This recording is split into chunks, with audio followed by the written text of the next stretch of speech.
समझ कर कल जो पढ़े हैं उसको 2 लाइन में भी समरी कर रहे हैं। ऑक्सीडेशन रिडक्शन कल पढ़े थे।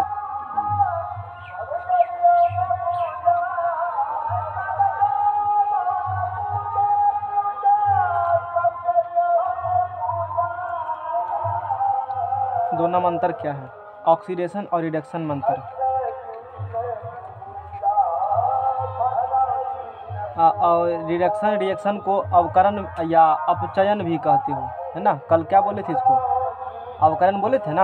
हाँ, तो अपचयन भी कहते हो इसको।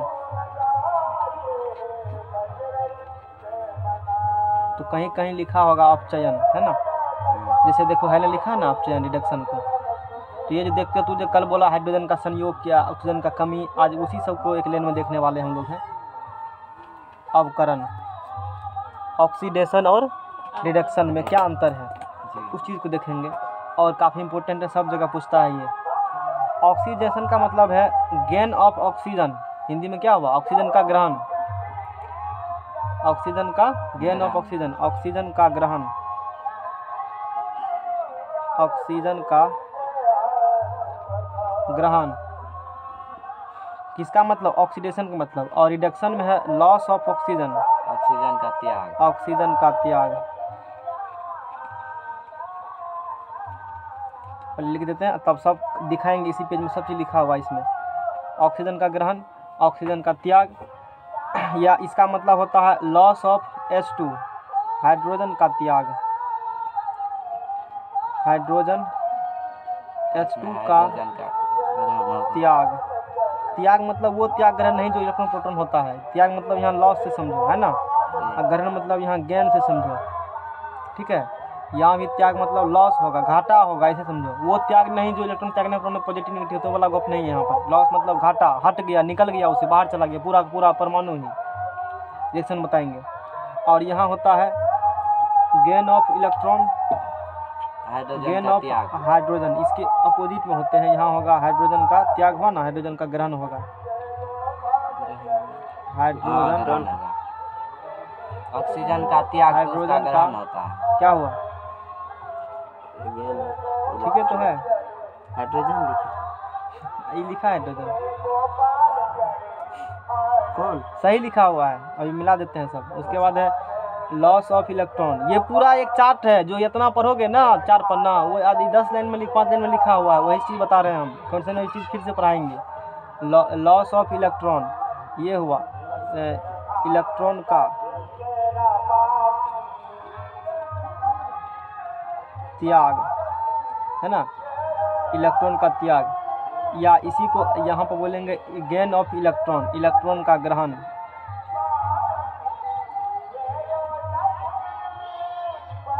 यही तो निचोड़ है आज जो बता रहे हैं। इंक्रीजिंग इन ऑक्सीडेशन नंबर, ऑक्सीकरण संख्या में वृद्धि।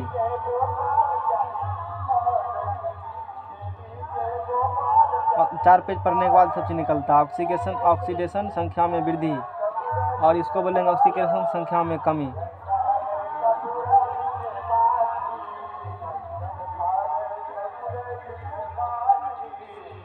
हालांकि 10वां मतलब नहीं दिया, फिर भी पढ़ा दिया, ज़्यादा करके पढ़ा दिया। देखो जैसे ऑक्सीडेशन मतलब लिखा ऑक्सीजन का ग्रहण, ऑक्सीजन का ग्रहण, तब होगा ऑक्सीडेशन। एक पढ़ो और उसका अपोजिट कर दो, दूसरा वाला होगा। जो यहाँ जैसे ऑक्सीजन का यहाँ ग्रहण हुआ है तो ऑक्सीजन का यहाँ त्याग हुआ, लॉस ऑफ ऑक्सीजन।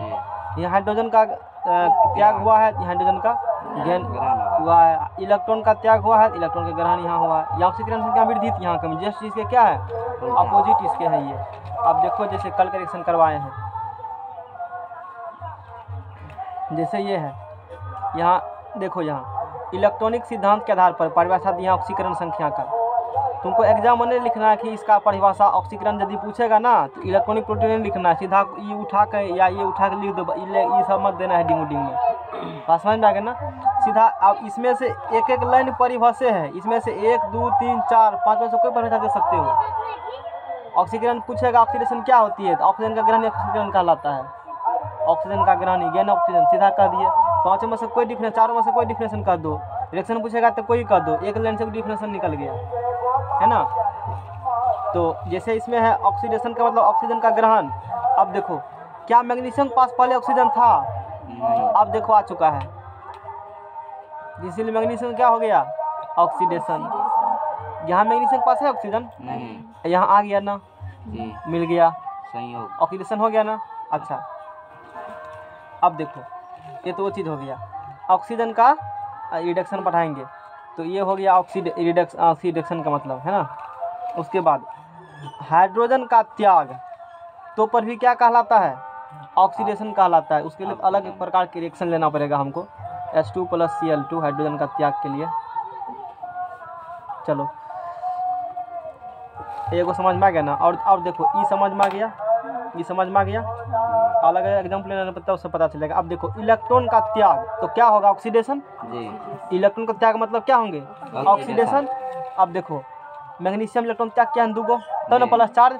इलेक्ट्रॉन त्यागने पर धातु पॉजिटिव चार्ज उस पर हो जाता है, अग्रहण करेगा तो कौन चार्ज, और धातु माइनस नेगेटिव चार्ज हो जाएगा। तो मैग्नीशियम के यहाँ 0 चार्ज था, अब यहाँ +2 यानी कि दूगो इलेक्ट्रॉन त्याग किया है, तो इलेक्ट्रॉन त्यागने पर मतलब क्या हो रहा है उसका, ऑक्सीडेशन। ऑक्सीजन का ग्रहण, गेन ऑफ ऑक्सीजन नहीं था, ऑक्सीजन को पकड़ लिया तो ये ऑक्सीडेशन।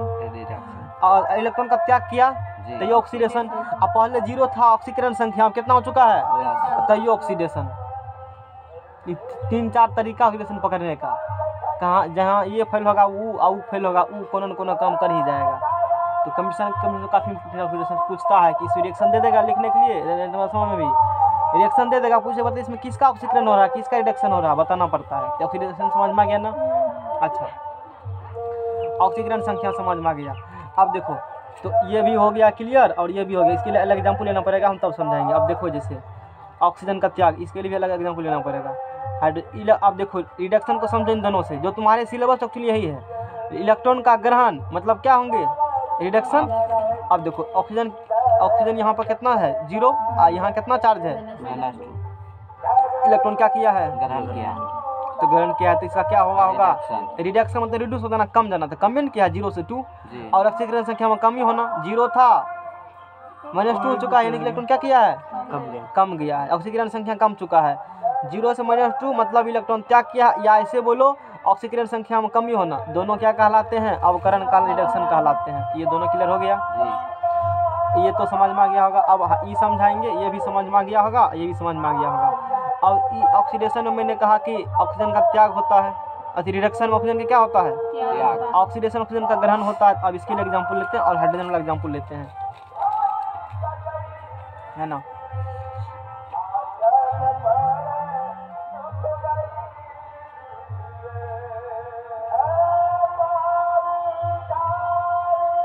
तो वो जो अभी बोले इसका ऑक्सीडेशन इसका रिडक्शन हो रहा है, मैंने इंग्लिश में कहा, और वहाँ यहाँ कहता है उपचयन अपचयन। देखो है ना, ये जो है ये ऑक्सीडेशन को क्या कहता है, उपचयन कहता है। अच्छा रिडक्शन क्या कहता है, अपचयन।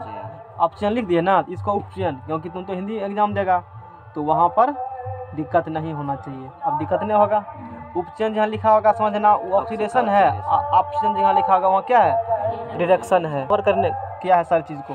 अब देखो इसको H2S hydrogen sulphide plus chlorine की अभिक्रिया से, इसका नाम है हाइड्रोजन सल्फाइड।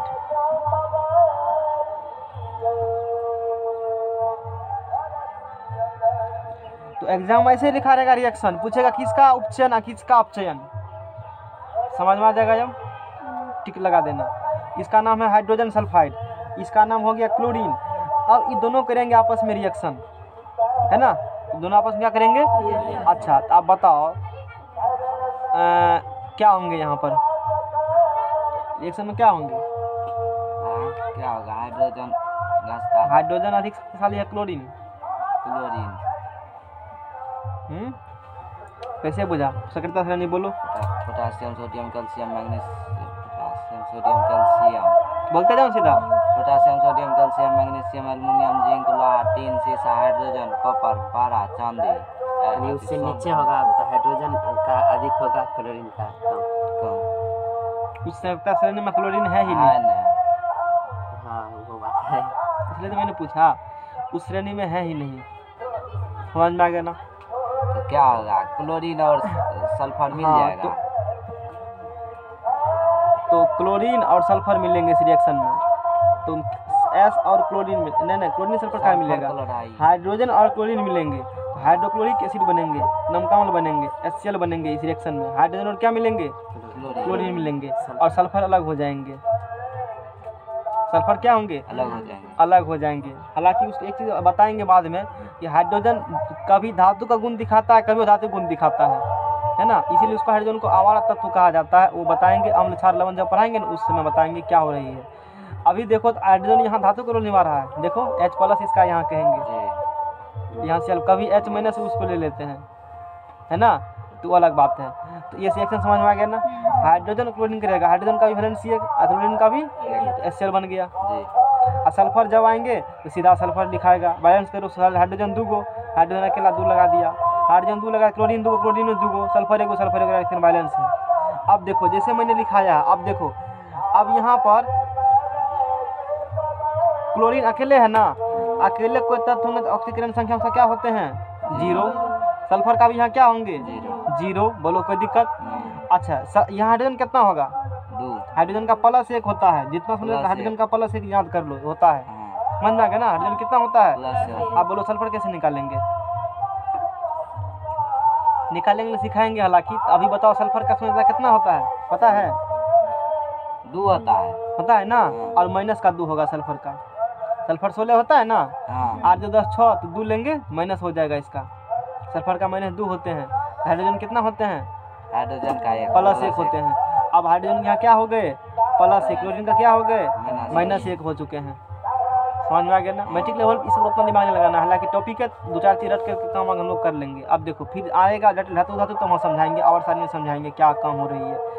अब बताओ जैसे लिखा है हाइड्रोजन का त्याग क्या कहलाएगा, ऑक्सीकरण है। देखो ई सल्फर है ना, हाइड्रोजन है ना, ई सल्फर है, ई सल्फर के पास पहले कौन था, हाइड्रोजन, अब इससे जुदा हो चुका है इसके पास हट गया है, तो बोलो इसका मतलब सल्फर का क्या हुआ है, अच्छा हाइड्रोजन का अवकरण, अवकरण हिंदी में कहता है, इंग्लिश में बोलो, हमको हिंदी नहीं होता है। ऑक्सीडेशन बोलो, तू अपना आप चयन उपचयन करते रहना, हिंदी में नहीं हमको पता चलता है क्या हो रहा है, इंग्लिश देखा तब तक नहीं सब क्वेश्चन हम कर पाते हैं। तो ऑक्सीडेशन, अब मैंने कहा कि हाइड्रोजन का ऑक्सीडेशन हुआ, हाइड्रोजन का ऑक्सीडेशन होगा, तब किसका, सल्फर का जो अलग अरे हाइड्रोजन ऑक्सीजन तो ये सब तो इसके जाने आने से जिसके साथ में हटेगा जाएगा उसका ना ऑक्सीडेशन रिएक्शन होता है। यहाँ क्या लिखा है, हाइड्रोजन का त्याग मतलब क्या समझना है, ऑक्सीडेशन। ये कोई रूल नहीं है, इसने रिएक्शन को लिख कर किस प्रकार रूल बना दिया। अच्छा ऐसा होता तो ऐसा याद करने का तरीका आसान रहेगा पकड़ने के लिए, और कोई रूल नहीं है। रूल जो एक्चुअली था, जो मैंने कल पढ़ाया था, एक्चुअली जो काम हो रहा था, है ना। यहाँ देखो इस सल्फर के पास पहले क्या था, हाइड्रोजन, क्या इधर है हाइड्रोजन, तो सल्फर के पास था, हट चुका है, तो हाइड्रोजन का त्याग हुआ है ना, तो सल्फर का क्या हुआ है, ऑक्सीडेशन। क्या हाइड्रोजन ऑक्सीडेशन होगा, कैसे होगा हाइड्रोजन का, समझ गए हैं, समझ में आ गया ना। और भी कई तरीके हैं, समझ में आ गया ना।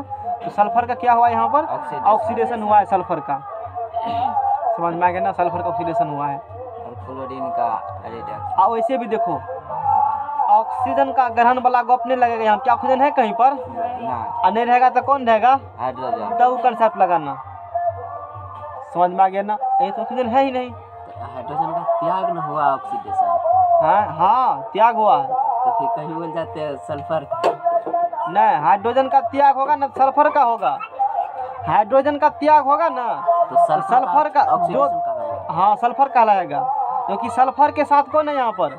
वैसे भी देखो इलेक्ट्रॉन का त्याग ऑक्सीकरण संख्या में वृद्धि, इलेक्ट्रॉन का त्याग ऑक्सीकरण संख्या में वृद्धि, वो क्या कहलाता है, ऑक्सीडेशन कहलाता है। हम सही बोल रहे हैं जी। और इलेक्ट्रॉन का त्याग, अब बताओ इलेक्ट्रॉन का त्याग या ऑक्सीकरण संख्या में वृद्धि, अब बताओ ऑक्सीकरण संख्या में वृद्धि, तो यहाँ कितना है और यहाँ कितना हुआ है, घटा है कि बढ़ा है, तो बढ़ा है तो सल्फर का ना होगा, क्योंकि हाइड्रोजन का यहाँ भी प्लस यहाँ भी प्लस, कैसे बराबर है, तो कैसे ना ऑक्सीडेशन ना रिडक्शन, समझ में आ गया ना, ना ऑक्सीडेशन ना रिडक्शन। देखा इलेक्ट्रॉन का त्याग करने पर पॉजिटिव होते हैं ना, ये तो यहाँ रूल काम नहीं करेगा, पता नहीं चल रहा। तो ये 4 को क्लू दिए हैं, कहीं न कहीं कोनो न कोनो लग ही जाएगा, चारों में से कोनो, इसमें इन लगेंगे तो उ लगेंगे, उन लगेंगे तो उ लगेंगे, ये वाला क्लियर हो गया, तो ये वाला गप हो गया, है ना। तो अब देखो हाइड्रोजन का गेन क्या कहलाएगा, रिडक्शन। ये क्लोरीन है, अभी इसके पास हाइड्रोजन है, नहीं। अभी देखो है, हाँ तो रिडक्शन हुआ। तो किसका रिडक्शन होगा? क्लोरीन का। क्लोरीन का। वैसे भी तरीका पकड़ने का है, अभी सुनने चल रहा है, पता है ना। हाइड्रोजन के अनुसार समझ गया, हाइड्रोजन का गेन मतलब क्या होगा? रिडक्शन। ठीक है, अब देखो इसके आधार पर इलेक्ट्रॉन का ग्रहण करने पर अणु क्या होते हैं? ना नेगेटिव की पॉजिटिव? इलेक्ट्रॉन ग्रहण करेगा तो नेगेटिव। नेगेटिव जी। यहाँ कितना है? 0। और यहाँ कितना है? -1। नेगेटिव। इसका मतलब क्लोरीन का क्या हुआ है? रिडक्शन। क्लोरीन कम चुका है। ऐसे पकड़ो, ऑक्सीजन संख्या में कमी होना, यहाँ कितना है? 0। और यहाँ कितना है? ऑक्सीजन संख्या कमा की बढ़ा? कमा, तो इसका रिडक्शन रिडक्शन है। अब यहाँ जैसे लिखे हैं H2S + Cl2, H2S का उपचयन मतलब ऑक्सीडेशन, यहाँ पर H2S का क्या हुआ है? उपचयन हुआ है। H2S का उपचयन बोलेंगे, ऑक्सीडेशन। ऑक्सीडेशन पूरा बोलेंगे H2S में। H2S में सल्फर कहने की हुआ है ना, पूरा कंपाउंड बोला जाता है जब ये बोला जाता है तो समझ में आ गया ना। H2S का उपचयन हुआ है, क्योंकि H2S से सल्फर हाइड्रोजन गायब हो चुके हैं। रिडक्शन। हाँ, तो वो भी आएंगे तो बताएंगे। तो ये भी हो गया क्लियर और ये भी हो गया क्लियर। तो हाइड्रोजन का ह्रास कमी वो समझा जाएगा, है ना। यहाँ पर वर्ड जो है ना, वर्ड जो यूज करेंगे, ऑक्सीजन का संयोग, ग्रहण मत लिखो, गेन ठीक है। ऑक्सीजन का यहाँ पर लिखो, ऑक्सीजन का योग लिखो। वर्ड हमको तभी से खटक रहा था, ऑक्सीजन का योग लिखो या क्या लिखो? संयोग। क्योंकि ग्रहण त्याग मतलब इंग्लिश तो ठीक है, गेन कह सकते हो, गेन लॉस। और हाइड्रोजन का लिखो यहाँ पर कमी लिखो, क्या लिखो यहाँ से? कमी। कमी को ही कहते हैं ह्रास, तब ठीक रहता है। क्योंकि त्याग ग्रहण में वो चलाता है इलेक्ट्रॉन लॉस चलेगा इंग्लिश। हाँ इंग्लिश में चलेगा, इंग्लिश वहाँ ठीक लिखा हुआ है ना। ऑक्सीजन का भी यहाँ क्या लिखो? योग, इसलिए यहाँ इलेक्ट्रॉन ग्रहण, बाकी ठीक है। त्याग है तो योग होगा हैं? त्याग कैसे होगा? या त्याग लिखे थे। ठीक है तो योग, ठीक है तो लिखे। त्यागों का योग होता है, ग्रहणों का योग। कमी ना होगा त्याग। त्याग ओहो, क्या? अच्छा हम कुछ और सोच रहे थे। ऑक्सीजन का क्या लिखेंगे यहाँ पर? कमी लिखेंगे। अच्छा कमी लिखेंगे, मेरे दिमाग में कुछ और चल रहा था, हम सोच रहा तू इलेक्ट्रॉन प्रोटॉन बारे में करे हो। अब ठीक है ना, वर्ड होना चाहिए सिस्टमेटिक, गलत है तो काट को सही कर लो, ठीक है, गलती सुधारना चाहिए। तो इस प्रकार से हमने इस पूरा पेज समाप्त हो गया ना। लगता होगा कितना भारी पेज है, पता नहीं चलते जाते को जल्दी चलता है मिट्टी वाला पता है? पता नहीं नहीं चलता है वैसे, इंटर वाला चलवे नहीं करता है। या ये चैप्टर ऑक्सीडेशन रिडक्शन ट्रेन लगेगा, कर रिड्यूस, रिडक्शन, ऑक्सीडेशन क्या हो रहा है। अभी तो अलग उतना डेप्थ में चले, 11th में पूरा भंडारा करेंगे। तो क्योंकि लोग को अभी तो उतना एटॉमिक स्ट्रक्चर के बारे में पता नहीं ना, और सारे के बारे में पहले याद रहता खाली रिडक्शन ऑक्सीडेशन बस याद रहता, इसका हुआ रट लेते हो। बस हो गया। अब समझ में आ गया ना। वहाँ तो कई तरीके बताएंगे, बहुत सारा कंसेप्ट डिस्कस वहाँ किए जाएंगे। तो यहाँ तो हम लोग जितने सिलेबस में थोड़ा सा 20 पढ़ाते हैं, उससे अधिक नहीं जा सकते। यदि कह जाएंगे तो फिर बाउंस करने लगे लोग को, क्योंकि 11th नहीं ना पढ़ा अभी। तो 11th पढ़ेगा तभी ना पूरा बात। 11th में क्यों दिया पढ़ने के लिए? 11th में कब दिया? 5 चैप्टर के बाद दिया पढ़ने के लिए, ताकि एटॉमिक स्ट्रक्चर सब डिटेल से पढ़ पाए। चलो अच्छा, यहाँ तक समझ में आ गया ना। वही ना, घंटे भर लगते हैं इंटर में, तो 2-3 घंटे 4 दिन तक चलता है चैप्टर। चलो तो वो बात हमने समझा दिया। अब करण में जैसे है हाइड्रोजन का संयोग, अब देखो जैसे, तो यहाँ से रिएक्शन से वो वाला बात हो गया। अब इसमें जैसे बहुत सारा दिया है, तो तुम इसको पढ़ करके देख सकते हो, सारा चीज़ समझ में आएगा। जैसे H2 ये बन गया HCl, दूध लगा देंगे। अच्छा ये हाइड्रोजन है जी, ये क्लोरीन है, ये भी हाइड्रोजन है, ये भी क्या है? क्लोरीन। ये क्लोरीन के पास यहाँ भी है हाइड्रोजन, नहीं, आकर सट गया है, यानी कि हाइड्रोजन का गेन। गेन मतलब क्या लिखे थे? कमी।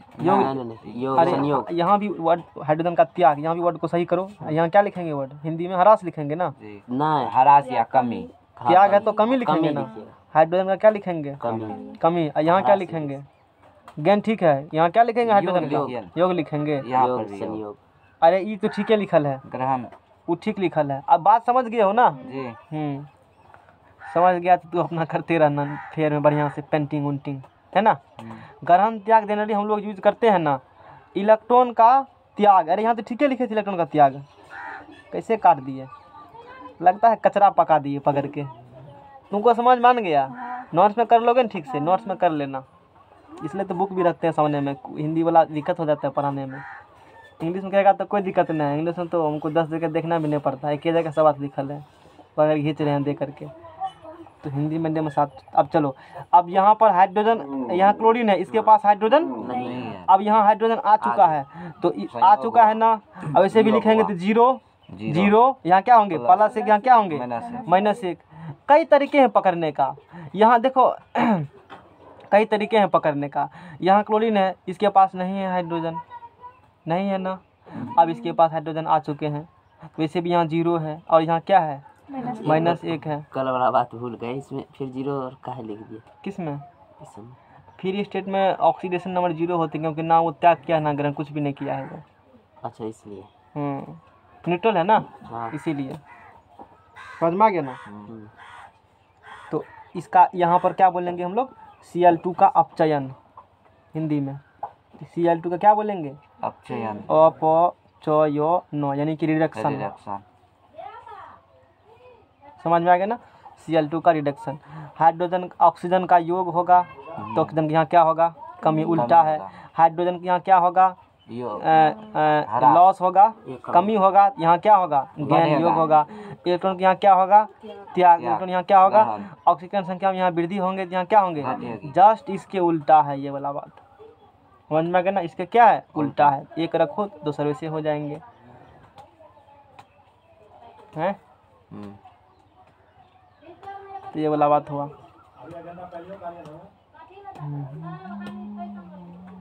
एक चीज देखो, ये यहाँ पर क्या लिखा हुआ है?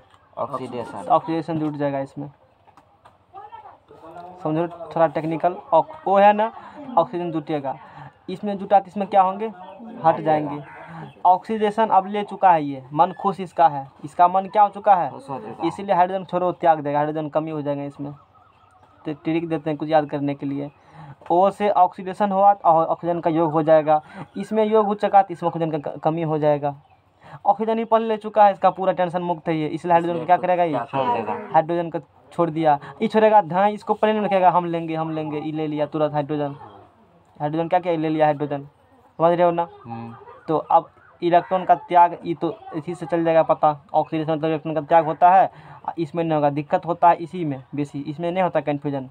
इलेक्ट्रॉन का त्याग हुआ तो ऑक्सीजन संख्या वृद्धि होबे करेगा, क्योंकि इलेक्ट्रॉन का त्याग हुआ तो ऑक्सीजन संख्या में क्या होंगे? वृद्धि, मतलब प्लस चार्ज वृद्धि हुआ है। इलेक्ट्रॉन के यहाँ ग्रहण हुआ तो ऑक्सीजन संख्या कमी हमें करेंगे, ये तो सीधा मतलब थी डायरेक्टली प्रोपोर्शनल है। तो इस प्रकार से ऑक्सीडेशन और रिडक्शन में थोड़ा सा एक और बचा हुआ है, तो तुम्हारे एग्जाम में क्वेश्चन इस पर आ जाते हैं। कुछ पदार्थ के नाम है जो कि जिसका होता है अपचायक, कुछ पदार्थ हैं, है ना? जैसे है ऑक्सीकारक पदार्थ की पहचान, कौन कौन ऑक्सीकारक पदार्थ होंगे? ऑक्सीकारक पदार्थ की, अब वो नहीं आया है याद, काहे ना आया पढ़ने के लिए? कौन सर? नहीं जानते हैं, गाँव के पढ़ल लिखल लोग। ऑक्सीकारक पदार्थ नहीं की, जानते हैं, नहीं कुछ बताना चाहते हैं। अच्छा बढ़िया है तब तो। आइडेंटिफिकेशन ऑफ, जो आदमी जो कुछ भी करता है ना, उसके उसी में हाँ हाँ कर दीजिए, वही बढ़िया। हाँ, oxidising agent, identification of oxidising agent, है ना? AGENT लिखे हैं। ऑक्सीकारक पदार्थ की पहचान, जैसे तो अभी बता दिए हैं कि सब चीज़ की क्या किसका हो रहा है, एक नोट में लिखा देते हैं। अब देखो जैसे, अच्छा अब बताओ, पहले लिख देते हैं, कार्बन, हाइड्रोजन एंड फास्फोरस को छोड़कर, इन तीनों को छोड़कर से सभी अधातु, से सभी अधातु ऑक्सीकारक होते हैं। ऑक्सीकारक होते हैं, ऑक्सीकारक होते हाँ। ऑक्सीकारक पदार्थ कौन कौन होगा? कार्बन, हाइड्रोजन, फास्फोरस को छोड़ करके, और जितना अधातु है वो सब क्या होंगे? ऑक्सीकारक पदार्थ होते, ऑक्सीकारक होते हैं। अच्छा, ऑक्सीकारक होते हैं, जिसका हुआ है वो बताएंगे बाद में। अब देखो 2 नंबर में तो एग्जाम में क्वेश्चन आते हैं ऑक्सीकारक पदार्थ कौन होंगे, तो कार्बन हाइड्रोजन फास्फोरस छोड़ के जितना शेष अधातु होंगे सब ऑक्सीकारक पदार्थ होते हैं। सभी ऑक्सी अम्ल ऑक्सीकारक पदार्थ होते हैं। सभी ऑक्सी अम्ल ऑक्सीकारक पदार्थ होते हैं।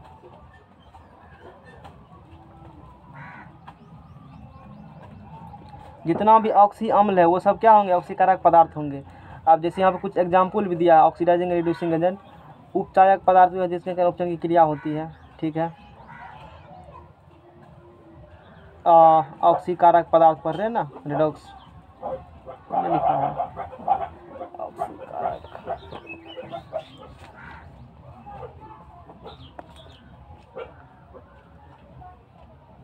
ऑक्सीकारक। अपचायक सर जी ऑक्सी अम्ल, जितना ऑक्सी अम्ल है ना, हाँ। अम्ल चैप्टर आएगा तब समझाएंगे ऑक्सी अम्ल क्या होते हैं।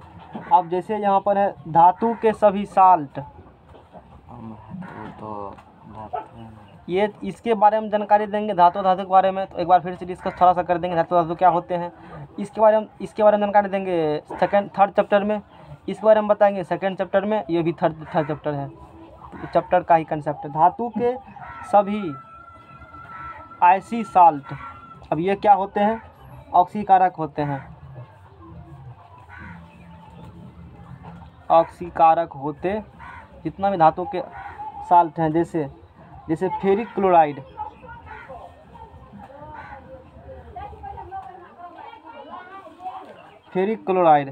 FeCl3, ये क्या होंगे, ये ऑक्सीकारक पदार्थ होंगे, है ना। ऑक्सीकारक पदार्थ अब जैसे कल वाला पेज बताए थे,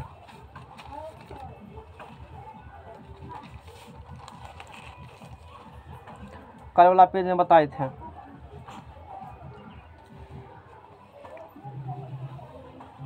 जैसे मैग्नीशियम है, देखो जैसे मैग्नीशियम है, ऑक्सीजन है तो बना मैग्नीशियम ऑक्साइड, है ना। तो यहाँ पर ऑक्सीडेशन किसका हुआ है, मैग्नीशियम का, तो ये होंगे ऑक्सीडाइजिंग एजेंट, है ना। हाँ। नहीं रिड्यूसिंग एजेंट होंगे, ये क्या होंगे, उल्टा होता है, जिसका ऑक्सीडेशन हुआ है ना वो रिड्यूसिंग एजेंट होते हैं, और जिसका रिडक्शन हुआ है तो वो क्या होते हैं, ऑक्सीडाइजिंग एजेंट। ऑक्सीडाइजिंग एजेंट यानी कि ऑक्सीकारक पदार्थ जी, ये क्या होंगे, जो अच्छा बोलो सीधा धातु इलेक्ट्रॉन क्या कर ग्रहण की त्याग करता है, तो कौन चार्ज, प्लस हुआ तो उसका क्या होगा, बढ़ा है ना, तो ऑक्सीडेशन हुआ होगा उसका क्या हुआ है, ऑक्सीडेशन कौन करवाता है, उल्टा रिड्यूसिंग एजेंट।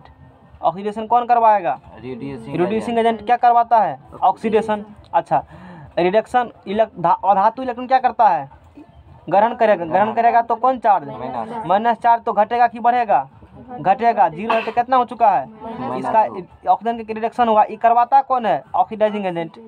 उल्टा रिडक्शन हुआ है जिसका, वो करवाता ऑक्सीडाइजिंग एजेंट, और ऑक्सीडाइजिंग एजेंट होता कौन है, अधातु, अभी यहाँ कहा है, लिखा है ना। ऑक्सीडाइजिंग एजेंट कौन होता है, अधातु होता है, ठीक है ना। ऑक्सीडाइजिंग एजेंट कौन होंगे, अधातु, लिखा है ना। ऑक्सीकारक पदार्थ कौन होते हैं, कार्बन हाइड्रोजन फास्फोरस को छोड़ के जितना अधातु होंगे सब क्या ऑक्सीकारक पदार्थ होंगे। अच्छा वो ऑक्सीकारक पदार्थ है तो उसका क्या होगा, ऑक्सीडेशन रिडक्शन, रिडक्शन होगा उसका।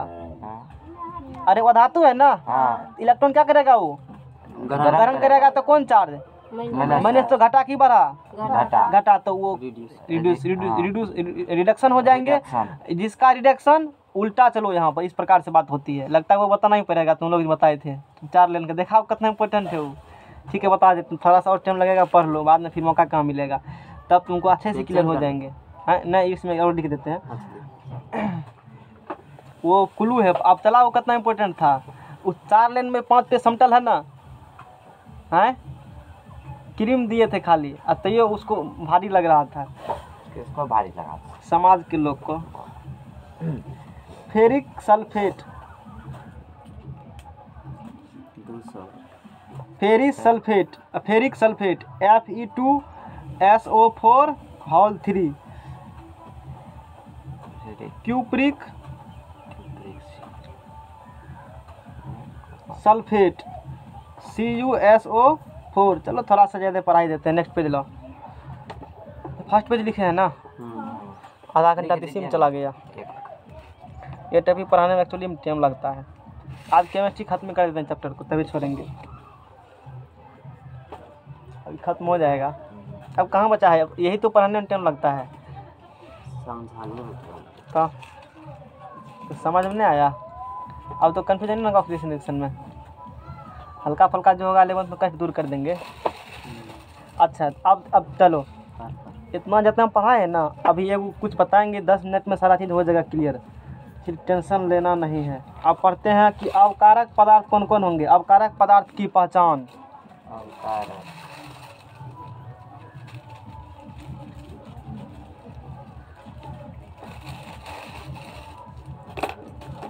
Identification of.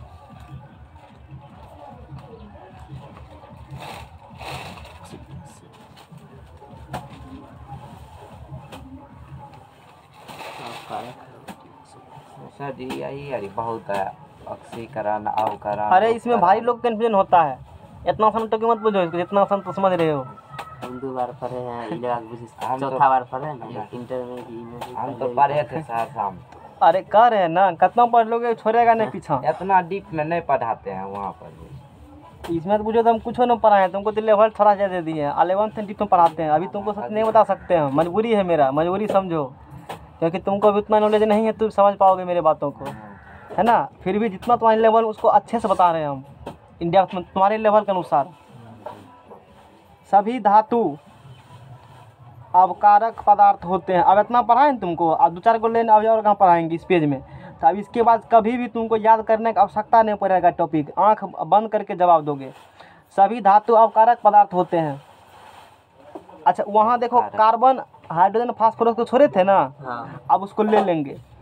कार्बन, हाइड्रोजन और फास्फोरस ये तीनों अवकारक होते हैं। अवकारक पदार्थ होते हैं, सीधा अवकारक होते हैं, है ना। 3 नंबर में धातु के यूएस साल्ट, हालांकि ये तुम्हारे सिलेबस से बाहर है, फिर भी अब इतना बता रहे थे, एक लाइन और लिख देते हैं, इतना नहीं जाएगा। अवकारक होते हैं, अवकारक होते हैं। 2 लाइन है सिर्फ, मट्टी में 2 लाइन बताया जाता है। जैसे ferrous chloride, ferrous chloride, FeCl2, ferrous sulphate,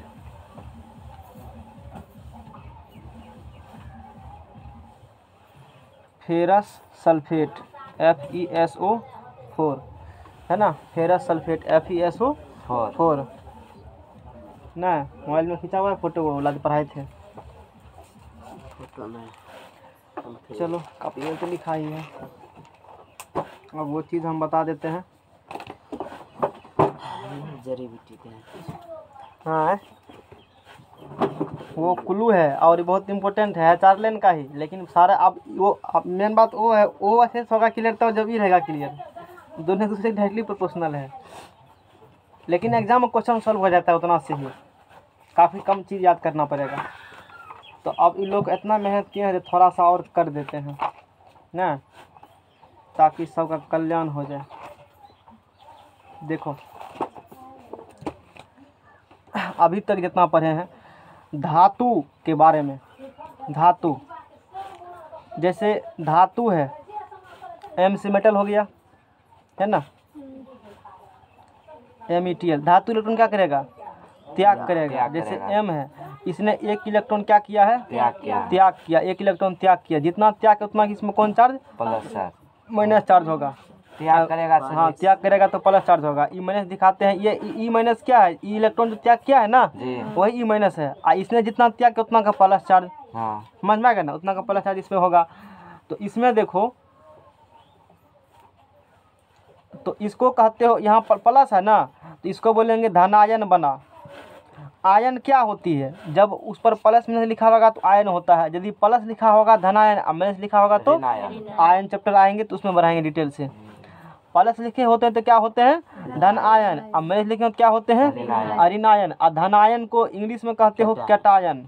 इसको क्या कहेंगे? कैटायन। अच्छा, ये धनायन कब बनता है? इलेक्ट्रॉन ले करके, इलेक्ट्रॉन छोड़ करके। छोड़ करके। तो बोलेंगे इसका निर्माण इलेक्ट्रॉन छोड़कर बनता है, या इलेक्ट्रॉन छोड़कर बनता है, या इलेक्ट्रॉन छोड़कर बनता है, या इलेक्ट्रॉन छोड़ करके बनता है। ये जो इलेक्ट्रॉन छोड़ा है, पहले धातु था, इलेक्ट्रॉन छोड़ा, जितना छोड़ा उतना का प्लस चार्ज, इसलिए धनायन बोलेंगे, इंग्लिश में कैटायन बोलेंगे। बोलेंगे यह इलेक्ट्रॉन छोड़ के बोला। इस प्रक्रिया को ऑक्सीडेशन कहते हैं। क्या कहते हैं इसी प्रक्रिया को? ऑक्सीडेशन। और ऑक्सीडेशन जो करवाता है ना, कुछ हो रहा है कोई काम तो कोई करवाता है ना, एगो एजेंट करवाता है, उस एजेंट का नाम है रिड्यूसिंग एजेंट।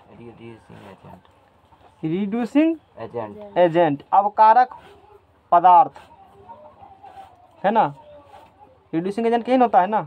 अवकारक क्या होंगे? पदार्थ। या इसी को क्या कहते हो? अपचायक पदार्थ, एजेंट हो गया।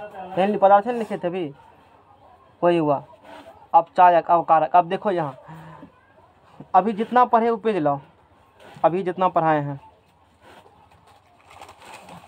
ठीक है, इसका काम होगा। अभी देखो जैसे पढ़ाए हैं, इससे आगे तो क्लियर सब है। अवकारक पदार्थ, ऑक्सीकारक पदार्थ खंडन होगा। अब देखो ऑक्सीकारक पदार्थ, अच्छा पहले अवकारक पदार्थ यहाँ अच्छा लिख ले है, इसमें लिखा है ऑक्सीडेशन किसका होता है? पहले बताओ, धातु क्यों धातु का? ऑक्सीडेशन धातु का। कैसे बुझा? कहा कि वो इलेक्ट्रॉन अब देखो छोड़ता है। जो इलेक्ट्रॉन छोड़ता है ना, इलेक्ट्रॉन त्याग करेगा, उसका होता है ऑक्सीडेशन। जी। इलेक्ट्रॉन त्यागेगा तो कौन चार्ज? प्लस। जी। तो जीरो से बढ़ के प्लस हो जाएगा। हाँ। तो इलेक्ट्रॉन कौन त्यागता है? धातु। धनी व्यक्ति त्यागते हैं, तो धातु का क्या होते हैं? Plus charge. Oxidation. Oxidation. Oxidation होगा। ऑक्सीडेशन जो करवाता है ना, उसको कहते हैं रिड्यूसिंग एजेंट। क्योंकि कोई भी काम करवाने वाला कोई होते हैं, तो ऑक्सीडेशन करवाता कौन है? रिड्यूसिंग एजेंट करवाता है, जो रिड्यूसिंग एजेंट होंगे, और वो धातु होते हैं। रिड्यूसिंग एजेंट कौन होते हैं? धातु। धातु की अधातु, धातु। अधातु होते हैं। सर जी करवाएगा जो, बताओ ऑक्सीड हाँ, और धातु ही, सभी धातु क्या होते हैं? अवकारक होते हैं। धातु ही होगा, धातु का ही होगा। ये तो धातु है ना। हाँ। एम क्या है यहाँ पर? धातु। देखो ना सीधा, तो सभी धातु अवकारक होते हैं। जितना धातु है सब क्या होंगे? सब धातु के अवकारक, सब धातु अब रिड्यूसिंग एजेंट होते हैं, क्योंकि वो क्या करवाता है? ऑक्सीडेशन करवाता है। धातु का ही होता है, वही करवाता है ऑक्सीडेशन। समझ में आ गया ना? तो ये वाला बात अब ये समझ में आया। सभी धातु क्या होते हैं? अवकारक होते हैं। सभी धातु अवकारक एजेंट होते हैं, अवकारक पदार्थ होंगे, और उसका ही अवकारक पदार्थ का होता है ऑक्सीडेशन। अवकारक पदार्थ क्या होंगे? यानी कि रिड्यूसिंग एजेंट जो होंगे वो उसका वो ऑक्सीडेशन करवाते हैं, ऑक्सीडेशन का काम करवाते हैं। देखो करवा, इलेक्ट्रॉन त्याग करके करवाता है। जब भी होगा इलेक्ट्रॉन क्या होंगे? त्याग करके। ये धातु वाला बात हो गया। उसके बाद और धातु में देखो, और धातु में देखो तो यहाँ वही लिखल है कि अवकारक पदार्थ की पहचान कैसे करेंगे? तो सभी धातु जितना है ना, वो क्या होंगे? अवकारक होते हैं। कार्बन हाइड्रोजन और फास्फोरस, कार्बन हाइड्रोजन और फास्फोरस, ये भी क्या होते हैं? ये अवकारक होते हैं। धातु के यूएस साल्ट जितना होंगे वो सब साल्ट क्या होते हैं? लवण होते हैं। अम्ल क्षार लवण में पढ़ाएंगे वहाँ पर। जैसे फेरस क्लोराइड है, ये भी अवकारक है। फेरस सल्फेट, ये भी क्या है? अवकारक है। समझ में आ गया ना? अवकारक वाला गप, ये वाला गप हो गया। अब पढ़ते हैं अधातु के थोड़ा सा बारे में। काफ़ी नहीं हो गया इन लोग को? नॉन मेटल, धातु, ऑक्सीकरण, अवकरण, बहुत चीज़ पढ़ा दिए हैं। कंसेप्ट होता है। चलो नॉन मेटल समझो। नॉन मेटल क्या होते हैं? नॉन मेटल मतलब अधातु।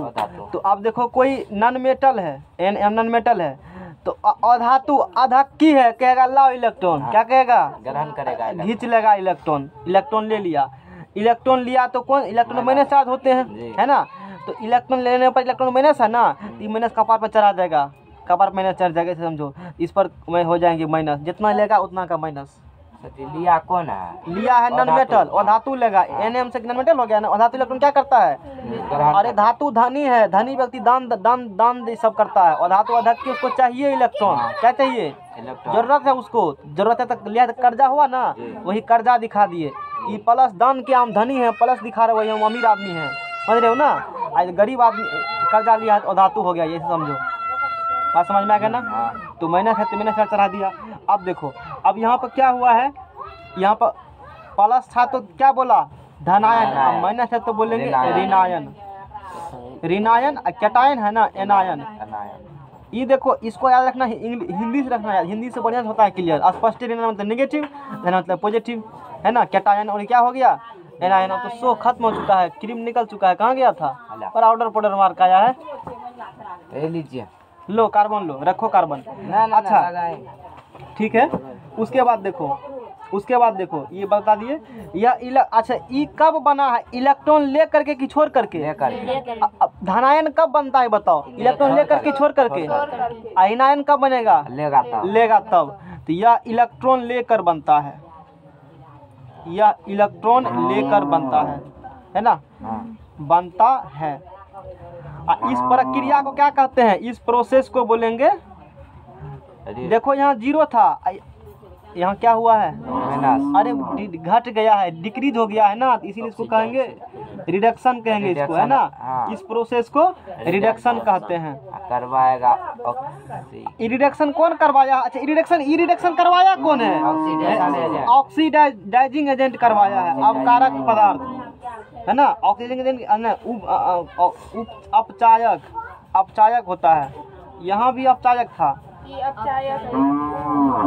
यहाँ अपचायक लिखल है। उपचायक होगा ऑक्सीकरण का। अच्छा रुको एक मिनट, यहाँ ऑक्सीडाइजिंग एजेंट लिखा हुआ है ना, अपकारक पदार्थ। इतना हल्ला करता है, हिंदी में बड़ा दिक्कत होता है। ये अपकरण उपचायक, इंग्लिश तो सीधा है, एगो ऑक्सीडेशन एगो रिडक्शन है, नहीं है आसान। अरे यहाँ अपचायक का है लिखा हुआ है, ऑक्सीडाइजिंग एजेंट लिखा हुआ है, उपचायक होगा। उपचायक होता है। अच्छा वो तो हम लिखे ना, इसमें लिखा हुआ है ना, टीचर लिखा हुआ है इसमें उपचायक, हमने तो सही लिखा है उपचायक, ऑक्सीडाइजिंग एजेंट। ठीक है, इंग्लिश सही है ना। अपकारक उपचयन देखो ने लिखे थे, यही तो बड़ा कंफ्यूजन होता है कि क्या लिखल है, उपचयन। अच्छा यहाँ लिखल है रिड्यूसिंग एजेंट, अपकारक पदार्थ लिखल है ना। अच्छा यहाँ किसके बारे में, ऑक्सीडाइजिंग एजेंट पढ़ा रहे हैं ना, ऑक्सीडाइजिंग एजेंट पढ़ा रहे हैं। ऑक्सीडाइजिंग एजेंट क्या होंगे, ऑक्सीकारक पदार्थ होंगे।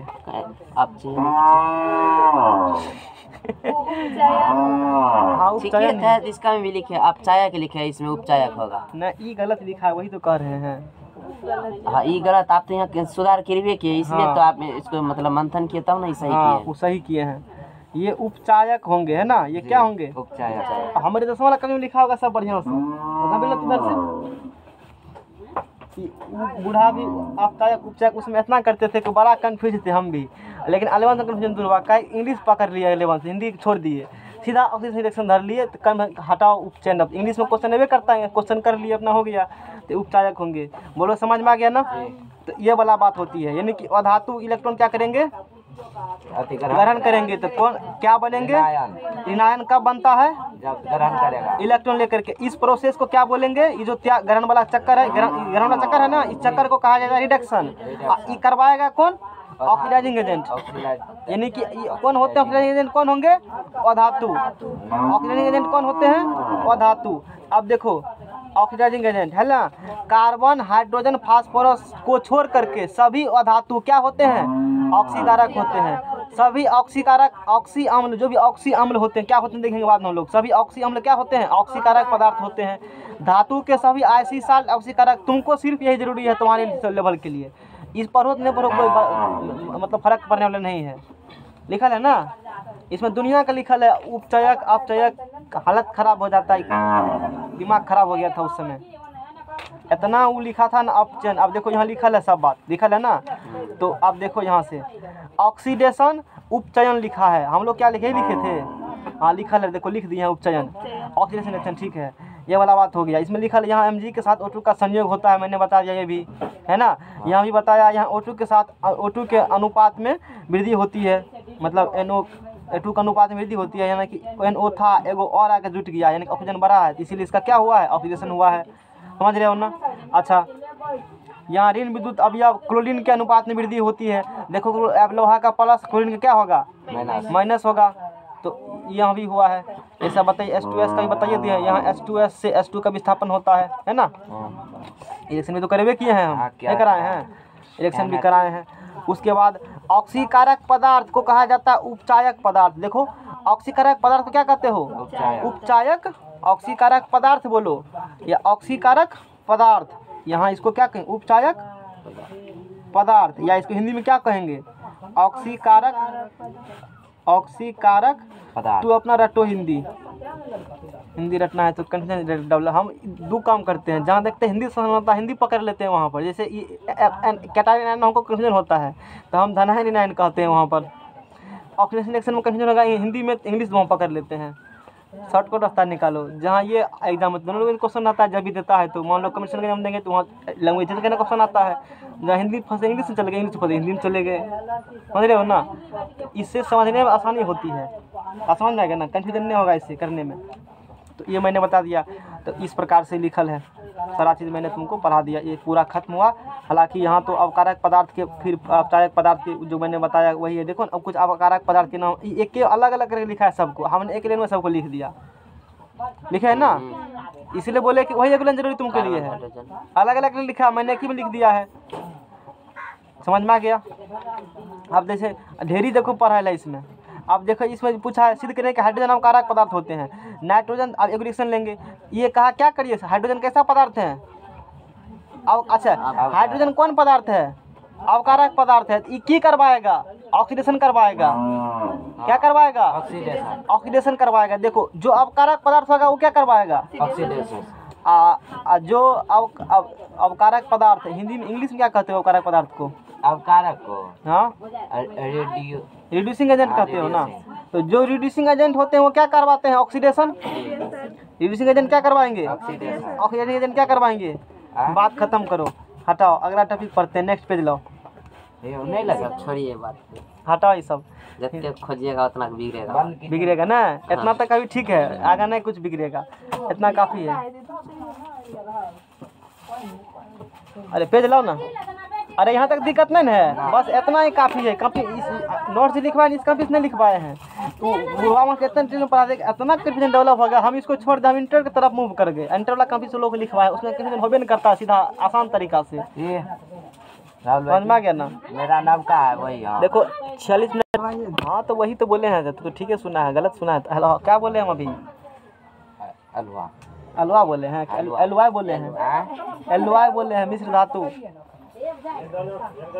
अलवा संचारण, अलग शांत करो, लिबिर लिबिर करता है, संचारण, कोरोजन, संचारण। और अच्छा इसको बैक करेंगे तो पूरा हट जाएगा, फिर से लाने में कितना टाइम लगेगा। टेलीग्राम खोलो, टेलीग्राम, क्या बेमरिया मोबाइल से, हमको चाहिए फास्टर मोबाइल जो कि फ्रैक्शन सेकंड जैसे मेरा काम करता है। टेलीग्राम भेजेंगे तो 4 को फिगर डाउनलोड करो। चिप्स वाला हाँ चिप्स खाओगे, वही सब पैसा लग जाएगा। हम सोचे वही सब पढ़ाते हैं, अभी तब तक ले आए वहाँ से। कोरोजन, देखो संचारण क्या होती है। कोरोजन मतलब जैसे देखते हो धातुओं को जब खुली हवा में छोड़ देते हैं, धातु कहाँ छोड़ेंगे, खुली हवा में धातु को छोड़ देते हैं, तो उसकी जो चमक रहा है चमचमाती चमक दूर हो जाती है, यानी कि उसमें जंग लग जाता है धातु में। अभिक्रिया कर, तो उसी के बारे में पढ़ाएंगे, है ना।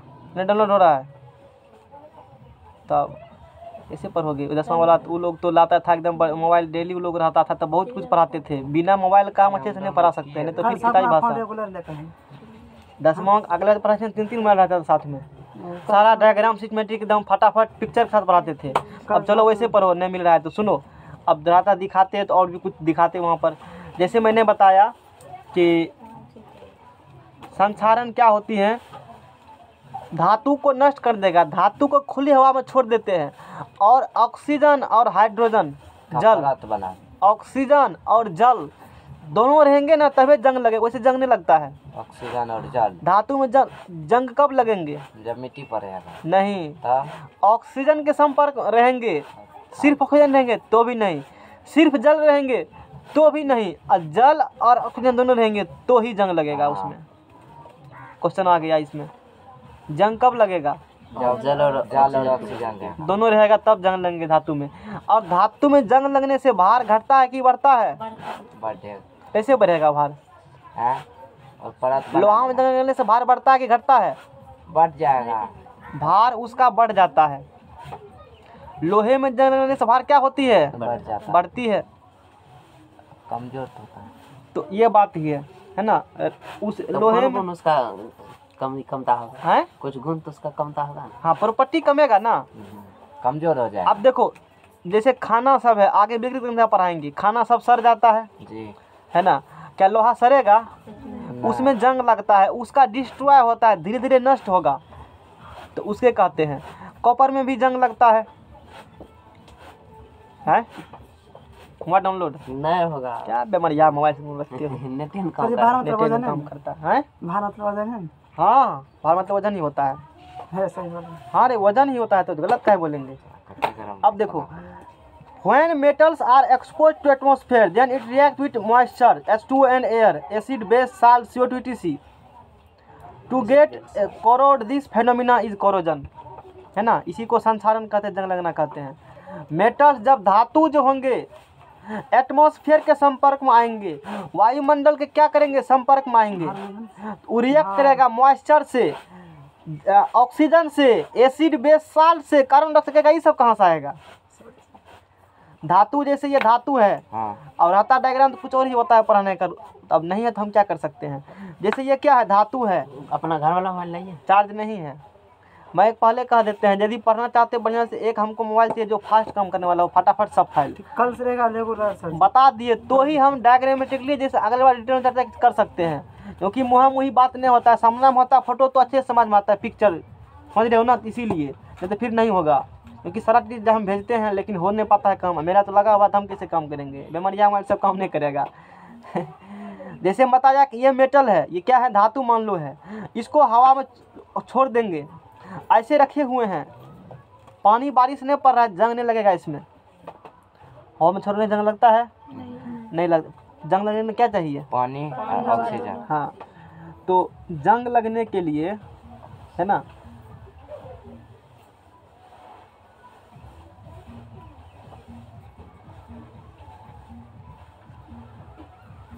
रस्टिंग ऑफ आयरन मतलब लोहे में जंग लगना।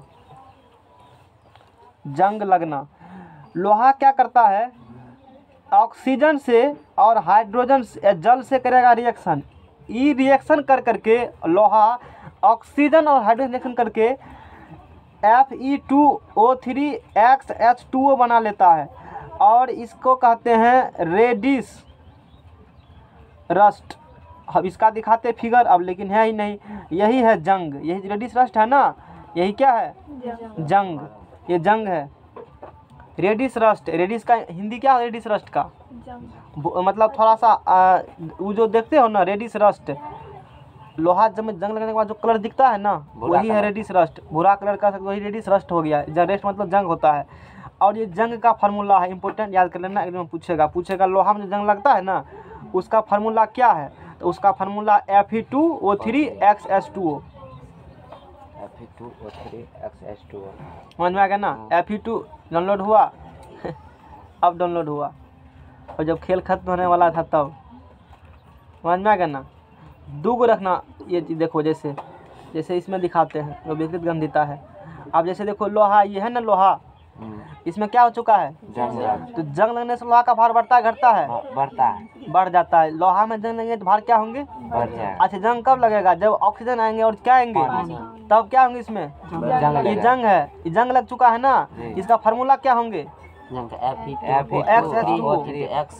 ये कौन कलर है, इसको कौन कलर बोलेंगे, इसको बोलेंगे रेडिस रस्ट, बोलेंगे रेडिस रस्ट हो चुका है। समझ में आ गया ना, ये वाला बात है। और इसमें ऑक्सीडेशन भी होता है और रिडक्शन भी होता है इसमें, तो कौन रिएक्शन हो गया रेडॉक्स रिएक्शन। हाँ दोनों को मिलेगा। लोहा में जंग लगता है ना उसमें ऑक्सीडेशन भी होता है और क्या होता है रिडक्शन भी होता है। तो लोहे में जंग लगना कौन रिएक्शन है, रेडॉक्स अभिक्रिया है। लोहे में जंग लगना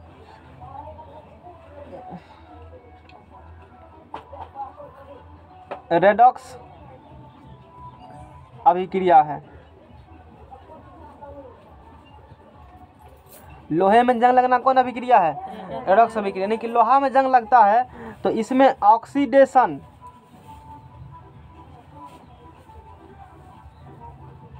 and reduction, oxidation and reduction दोनों होता है। समझ में आ गया ना, इम्पोर्टेंट बात रखना है। अब जैसे इसमें होता क्या एक्चुअली में, देखो इसमें जो जंग लगा है अभी, जो जंग का दिख रहे हो, जैसे लोहा का ये कलर ऐसे कलर हो चुका है, एक्चुअली में ये होता किस प्रकार से है। अब देखो क्या होती है, जैसे ये लोहा का भी सरफेस है, ये डायरेक्ट ये कनेक्टेड होंगे, मतलब डायरेक्ट संपर्क होंगे ऑक्सीजन और किसके, जल के। तो इसीलिए कहा जाता है कि बारिश पड़ता है ना, साइकिल को घर कर दो। क्या करता है लोग, हाँ 5 मिनट में लग जाता है रिमर में जंग होता है ना, हाँ। बारिश पड़ते साइकिल को घर कर देते हैं, अब वही साइकिल घर के अंदर जंगने लगता है। आखिर हवा तो है लेकिन पानी वहाँ पर नहीं, इसलिए जंगने लगा। साइकिल को सच पानी में डुबा देंगे तब नहीं लगेगा, तैयो लगेगा, डुबा देंगे ऊपर में नहीं रखेंगे, और फिर बाहर नहीं निकालेगा।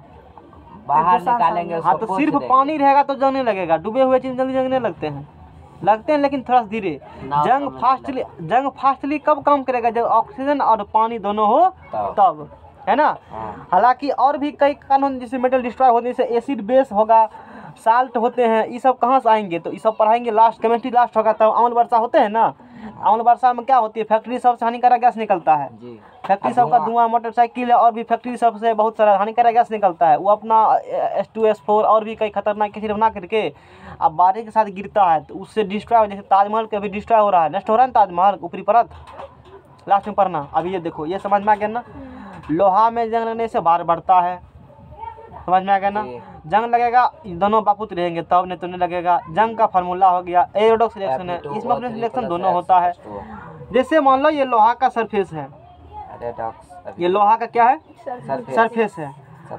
ऑक्सीजन क्या करेगा, बगल में है, इस पर हमला बोल देगा, हमला।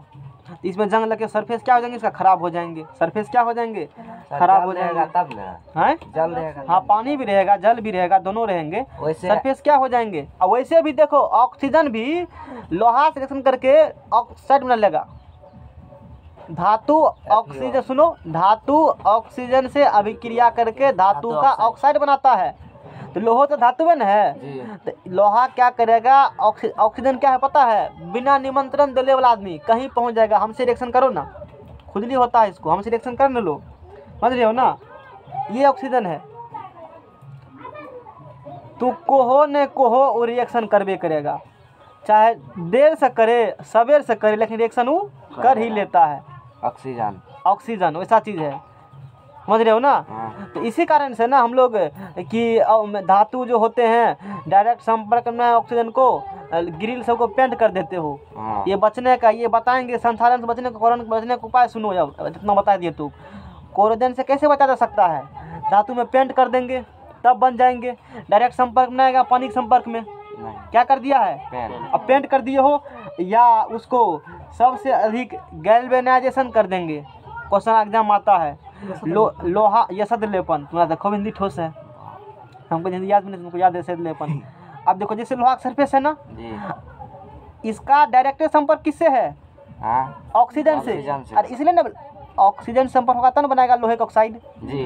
और यदि संपर्क नहीं होगा तब नहीं बनाएगा। बीच में किसी को खड़ा कर देते हैं ला करके, बीच में क्या करेंगे, खड़ा कर देंगे, जस्ता के इस पर लेयर चढ़ा देंगे, एक सुरक्षा कवच चढ़ा देंगे, जस्ता का सुरक्षा कवच।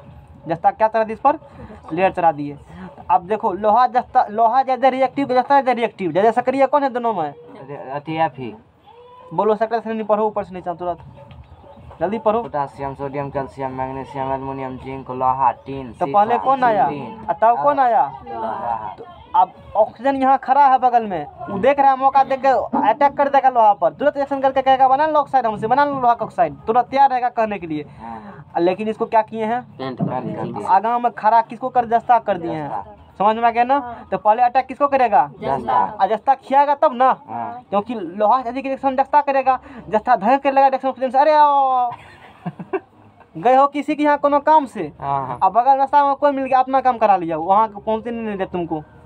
ये वाला गया है रिएक्शन करने के लिए लोहा से, अब बगल में खड़ा कौन है, वो कर लेगा रिएक्शन। तो इस प्रक्रिया को कहा जाता है। तो जिंक का मेटल कोट कर दे, जिंक मेटल से पेंट कर दिया कह सकते हो, आयरन को बचाने के लिए। तो फ्रॉम रस्टिंग, जंग से क्या कर बचाने के लिए, तो इस प्रोसेस को गैल्वेनाइजेशन कहते हैं। क्या कहते हैं, गैल्वेनाइजेशन, जस्तीकरण। अब बोलो कम क्रियाशील धातु के ऊपर अधिक क्रियाशील का पेंट चढ़ाएंगे कि कम क्रियाशील का पेंट चढ़ाएंगे? अधिक क्रियाशील। तब ना पहले हो जाएगा। कमजोर आदमी को सुरक्षा कौन देगा? करगर आदमी। क्या कमजोर का कौन सुरक्षा देगा? हाँ। अरे कमजोर है नहीं, कर लोग को खड़ा कर दिया, ऐसे समझो। तो आप इसको केमिस्ट्री भाषा में बोलते हैं कि कम, क्वेश्चन आएगा कम क्रियाशील धातु के ऊपर अधिक क्रियाशील के पेंट चढ़ाते हैं कि कम क्रियाशील का? अधिक क्रियाशील। तभी ना सुरक्षा देगा, वही वाला बात है। तो लोहा कम क्रियाशील है लेकिन ऑक्सीजन उसको भी छोड़ता नहीं। उसके लिए जस्ता कर दिए। तो जस्ता का जो कोट किए हो, पेंट चढ़ाए हो, इस प्रक्रिया को, प्रोसेस को गैल्वेनाइजेशन, जस्तीकरण या क्या बोला, यसद लेपन कहते हो। क्या कहते हो? यसद लेपन। बड़ा हिंदी खराब होता है। यस लेप दिया, यसद ने लेप दिया। समझ में आ गया ना? हाँ। इस प्रक्रिया का बोला PDF निकालो, वो जो उस बैग में फेयर है मेरा, केमिस्ट्री का फेयर। जैसा जलापन होता है क्या सर?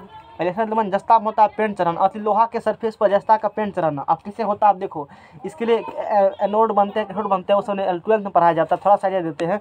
मोटरसाइकिल में देखो कोई पेंट करे मशीन से, हाँ। अति देखे हो मोटरसाइकिल पर जब किया जाता है ना पेंट तो मशीन से करवाता है पेंट है। तो कुछ उसी प्रकार से यहाँ भी लोहा पर भी करते हैं पेंट मशीन से, एगो प्रेशर स्प्रे टाइप के। हाँ, प्रेशर वाला मशीन दबेगा ना, और जनरेटर स्टार्ट कर दिया है, आज जस्ता को उस पर क्या करेगा, सुरक्षा कर दिया। या तो पेंट भी कर सकते हो या क्या कर सकते हो, वही तो है। समझ में आ गया? अरे टेलर नहीं करता है, समझ में आ गया ना? तो लोहे में जंग लगने से उसका भार क्या होता है? बढ़ता है। लिख देते हैं, लोहे में जंग लगने से, ये खाली क्वेश्चन है, लोहे में जंग लगने से उसका भार बढ़ जाता है, बढ़ता है, बढ़ता है। इम्पोर्टेंट चीज़ है, इसको ध्यान में रखना। लोहे में उसका भार क्या होगा? बढ़ जाएगा। तो ये मैंने जितना तुमको सिलेबस में उससे ज़्यादा जानकारी दे दिया कोरोजन के बारे में। अभी और भी कुछ जानकारी है, हालांकि नहीं पूछेगा। लोहा का पीरियोडिक फॉर्म जान लो। पिटवा लोहा है ना, लोहा का सबसे शुद्धतम रूप है। पिटवा लोहा। पिटवा लोहा होती है, लोहा का टाइप होती है। कौन लोहा? पिटवा लोहा। पिटवा लोहा लोहे का, क्योंकि लोहा जब दिया है सिलेबस तो उससे रिलेटिव पूछ सकता है कौन शुद्धतम, इसीलिए मैंने बता दिया।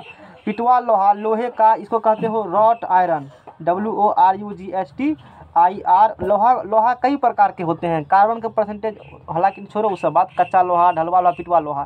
तो पिटवा लोहा लोहे का सबसे शुद्धतम रूप है। कौन रूप है? शुद्धतम रूप है। समझ में आ गया ना? वो वाला बात हो गया।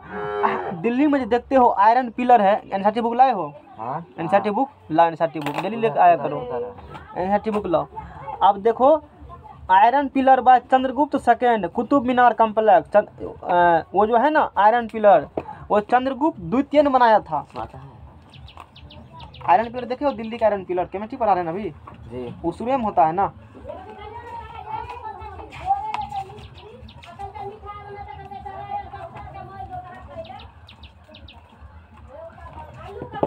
अरे इसमें एगो बुक में रहता है फिगर लोहा वाला, इसमें नहीं है क्या? लोहा का? हाँ, लोहा खट्टा खोटा नहीं रहता है, खरा iron pillar. Iron pillar search कर दीजिए, सर्च करो, है या है, देखो ना, इसी के बारे में है। फोटो निकालना। सुनो, अब जब आयरन पढ़ा रहे हैं ना संसारण, तो उस चैप्टर में तब अब नहीं पढ़ाएंगे धातु अध्ययन, तो यहीं पढ़ा देते हैं डिटेल में संसारण। व्यक्तिगत घनता छोड़ देंगे, कल पढ़ाएंगे। सुनो, जब डिटेल में पढ़ ही लो, बार बार क्या पढ़ाएंगे। है देखो सोना वाला, देखो लिखा है ना सोना वाला जी, देखो। अब मैंने पढ़ाया है, क्या आप जानते हैं एनसीईआरटी का सब क्रीम वो है, इसमें पूछा हुआ है, पूछा है, इसमें बता देंगे बाद में। सोना के बता देना, कल याद दे देना, सोना के बारे में पढ़ाना था, दिया है इसलिए एनसीईआरटी में तो पढ़ाएंगे, जितनी बात दिया सब पढ़ाएंगे, लेन पढ़ाएंगे। अब सुनो, दिल्ली स्थित लौह स्तंभ जो है, जिसे किसने बनाया था? चंद्रगुप्त मौर्य बनाया था। आयरन पिलर वो है, वो इतना अच्छा से बनाया गया है कि अब बहुत साल हो चुका है। 400 ईसा पूर्व भारत के लोह कर्मियों ने, सुनो, लगभग 400 ईसा पूर्व, मतलब ईसा के जन्म से कितना दिन पहले? 400 साल पहले। ईसा पूर्व का मतलब होता है जब ईसा का जिस दिन जन्म हुआ ना, ईस्वी उसी दिन स्टार्ट हो, उस दिन 00 ईस्वी, एक एक कह सकते, एक एक कह दो, उस दिन ईस्वी शुरू ही हुआ। जिस दिन ईसा मसीह का जन्म हुआ, ईस्वी उसी दिन से गिनना शुरू हुआ हम लोग का ईस्वी। एक होता है इंडियन कैलेंडर, वो अलग है, जिसमें चैत माघ, वो इंडियन कैलेंडर हो गया। ये जो हम लोग करते हैं ये अंग्रेजी वाला कैलेंडर हो गया, समझ में आ गया ना? तो ईसा मसीह का जिस दिन जन्म हुआ उससे भी 400 साल पहले तो ईसा मसीह का जन्म हुआ होगा 1 तारीख 1 महीना जब से शुरू हुआ था ईस्वी, 1 से 1 ईस्वी जिस दिन 1 ईस्वी होगा उस दिन, यानी कि अभी कौन ईस्वी चल रहा है 2000, तो 2021 जो लो 18 साल पहले कितने साल हुआ 421 है 421 हुआ। कितना अरे 400 साल पहले हाँ। 2021 साल इधर तो 425 साल अभी 2025 साल 425 साल नहीं 2025 साल 2025 साल हुआ, कैसे हुआ 2400 हुआ, सर जी 2000 साल 400 पहले 2100 भी 21 अभी 2100 है ना, 2100 है, 2021 करते तो 2100 नहीं हुआ, 2100 हुआ, 2100 ही 400, 400 साल लगभग रखो अथी 2400 साल लगभग, हाँ 2400 साल लगभग, तो उतना दिन का हुआ है, अभी तक उसको कुछ नहीं हुआ है, सोच सकते हो। आजकल तो 10 दिन छोड़ देते हैं तो इसी में लोहा का हालत खराब हो जाता है। तो इसके पीछे बहुत रीजन है, समझ में आ गया ना? और पता न कहीं पढ़े कि देखे थे। यही है वो लोह स्तंभ है दिल्ली का, समझ रहे हो ना। ये अशोक सम्राट के समय में भी था, उस समय ये लोहा है। हाँ वही पीठ बनाया गया था। उस समय चोर डकैत नहीं था, बेसी ईमानदारी काम किया था। सुनो थोड़ा सा सुनो, जब दिया सिलेबस पढ़ने के एनसीईआरटी दिया है तो उसी को पढ़ना चाहिए, क्योंकि एनसीईआरटी बजा देता नहीं सिलेबस। तो लगभग 400 ईसा पूर्व भारत के लोह कर्मियों ने दिल्ली में कुतुब मीनार के पास एक लोह स्तंभ बनाया।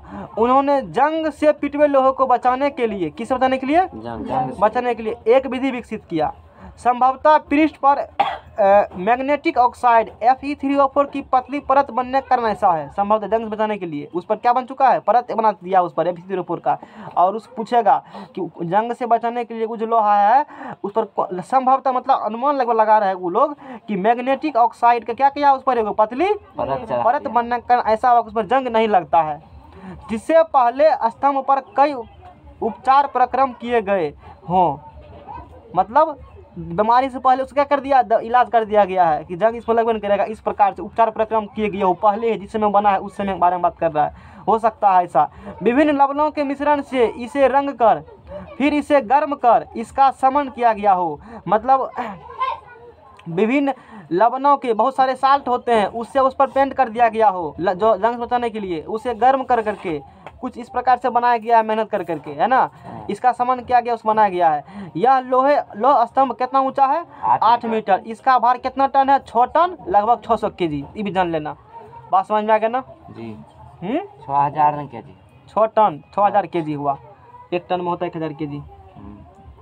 समझ में आ गया ना। तो यही बात है, तो वही लिखा है। ये इन पिलर बाय चंद्रगुप्त सेकेंड उस समय बने थे, जो कि दिल्ली में है, कुतुब मीनार कम्प्लेक्स के पास, दिल्ली में महारौली के पास है ना, महारौली के पास है। और इसे यूनेस्को वर्ल्ड हेरिटेज में घोषित है। नहीं जानना है तुमको, करंट अफेयर्स वाला के लिए है चीज़। अब चलो, तो इतना समझ में आया सबको, अच्छी बात है। अब कुछ और फैक्ट्स जो ऑब्जेक्टिव पॉइंट भी आ सकते हैं। अब देखो यहाँ से कंपटीशन एग्जाम में 2-4 मैंने अंडरलाइन किया है उसको। अब लोहा पर, तो लोहा पर लगे, लोहा का कलर खराब होगा तो मतलब लोहा में जंग लगता है। अब पीतल में क्या होती है देखो, इसी प्रकार तांबे के बर्तन पर कुछ समय के बाद हरे रंग की परत कॉपर कार्बोनेट जम जाती है। सुनो, तांबे के बर्तन पर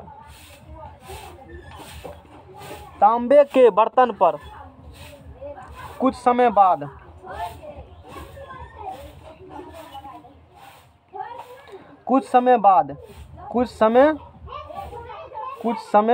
के बाद हरे रंग की परत, यही इम्पोर्टेंट है, हरे रंग की परत, हरे रंग की परत। अब दुगमल होता, अब इसको बैक करेंगे, टेलीग्राम जाएंगे इन्हें दिखाने के लिए, अब है ही नहीं, लेट लग जाएगा ना। इधर टेलीग्राम है, निकालो पिक्चर 10वीं क्लास में, तांबा का दिखाए हैं, ये तांबे न है ना, हरा रंग, सब भेजे हैं। प्रांस पहले देखते हैं क्या चीज़ भेजना चाहिए, तब पढ़ने में मन लगता है, फोटो देख कर पढ़ो। अब लिखेंगे तो सब दिमाग डायरेक्ट काम अटैक करेगा तुरंत।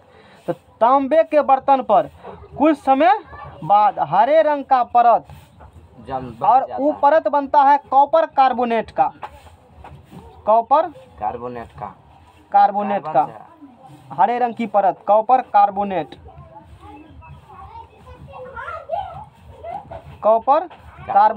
जम जाती है,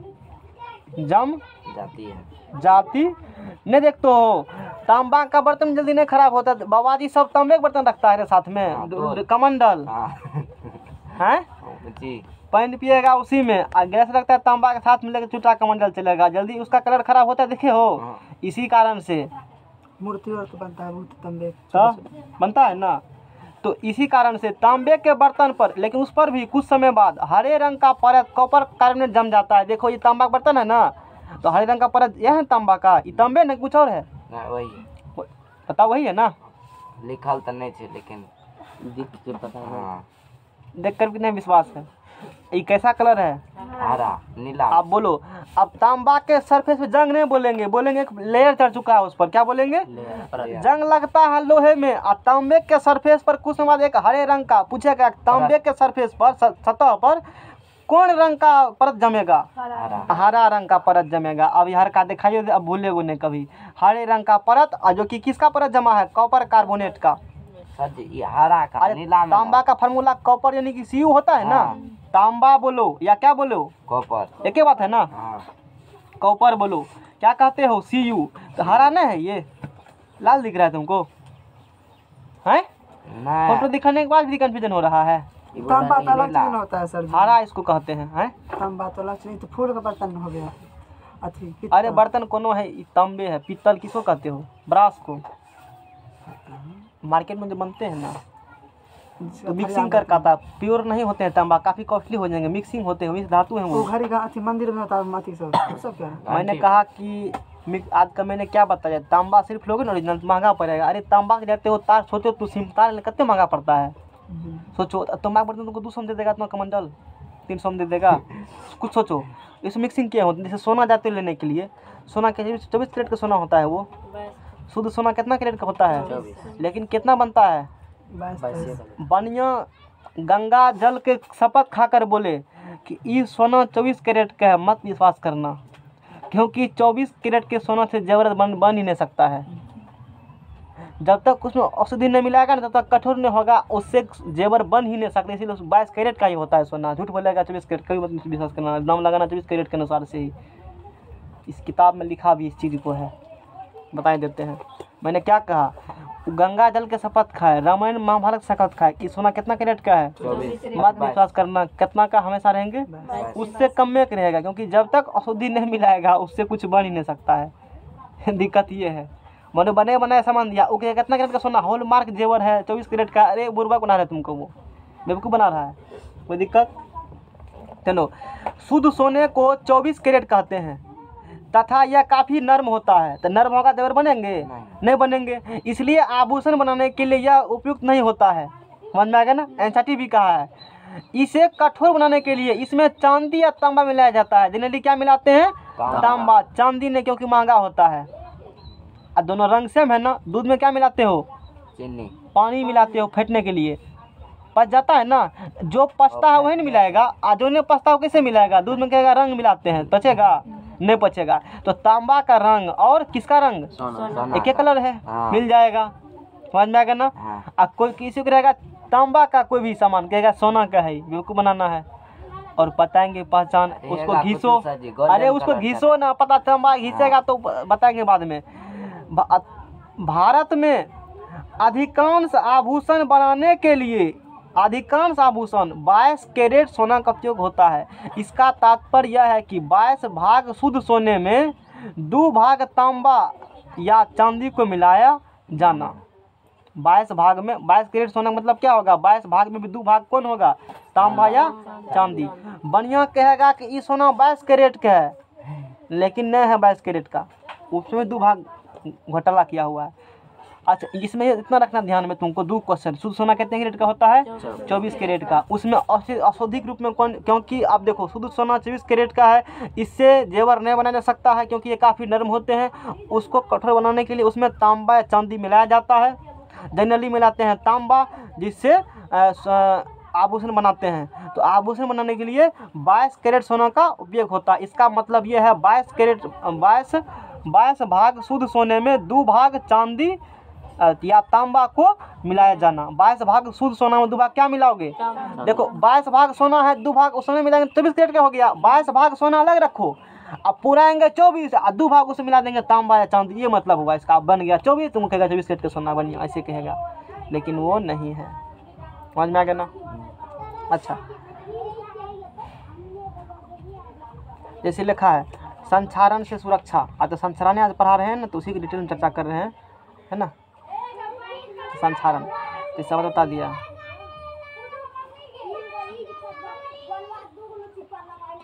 देखो कहा है ना, सुनो,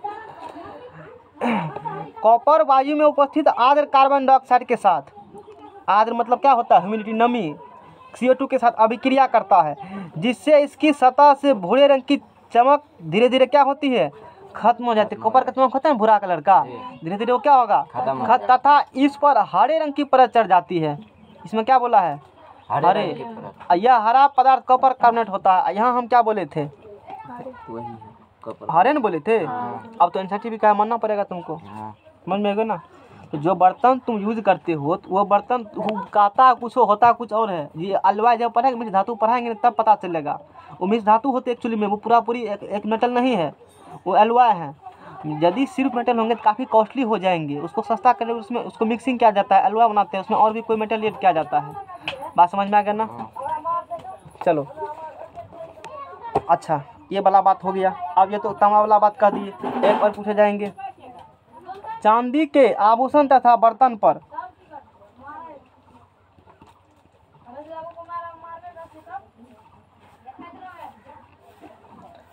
चांदी के आभूषण तथा बर्तन, चांदी के आभूषण तथा बर्तन, ये सब बात कंपटीशन हो रहा है, एक तरह समझ लो पूरा क्लास नहीं हो रहा है। और पवन कहा मैट्रिक हम नहीं पढ़ेंगे, क्या करेंगे? चांदी के आभूषण तथा बर्तन कुछ समय के बाद काले सिल्वर सल्फाइड